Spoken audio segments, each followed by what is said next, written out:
Gracias a todos y a todas. Faltan 3 días, nos acercamos al 26 de mayo, un día en el que vamos a decidir qué Navarra queremos para los próximos 4 años. Los socialistas tenemos claro que Navarra es progresista, no es de derechas, no es nacionalista, y así quedó reflejado en las elecciones generales, donde más de 100.000 navarros y navarras dieron su confianza al Partido Socialista para construir un gobierno de progreso en España. Ahora tenemos que trasladar esa ola de ilusión y de optimismo al gobierno de Navarra y también a los ayuntamientos.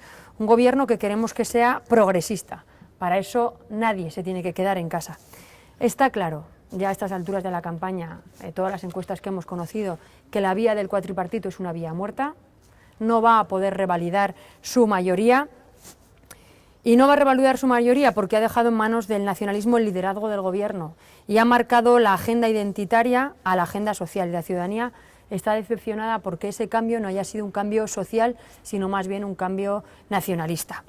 Por eso el cuatripartito no va a repetir, y viendo los resultados de las elecciones generales aún está más claro que la ciudadanía quiere gobiernos sensibles y centrados en las principales preocupaciones de la gente, en el empleo, en la sanidad, en la educación, en la innovación, en la convivencia, en la conciliación.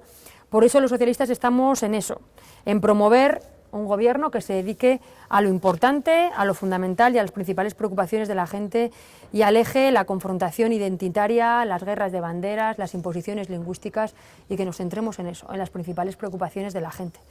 Y lo hacemos desde la defensa de nuestro marco institucional. Navarra se reconoce a sí misma como una comunidad plural y diversa, pero también hay una amplia mayoría de navarros y navarras que quieren defender nuestro marco institucional, que se sienten cómodos en una Navarra foral dentro de España y mirando a Europa como un espacio de progreso y de oportunidades.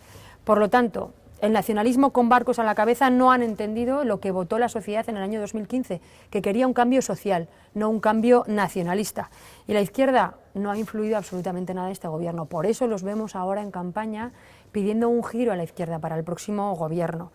Pues por eso yo les apelo a Podemos y a Izquierda Ezquerra que abandonen el bloque del nacionalismo y que construyamos juntos un espacio de progreso que busque oportunidades en Navarra para todos y para todas.